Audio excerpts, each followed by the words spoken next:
அது ரொம்ப நல்ல விஷயம். அப்புறம் ரொம்ப ஹாப்பியாக இருக்கு எனக்கு. சரி, எங்கள் அம்மாவையும் வீடியோ எடுக்கலாமா?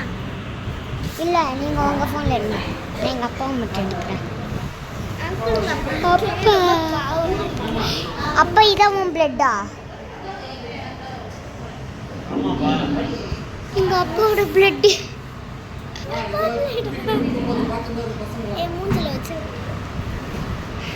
மூஞ்சில் வெடிக்காது. உங்கள் அக்காவை எடுக்க சொல்லு. தூரம்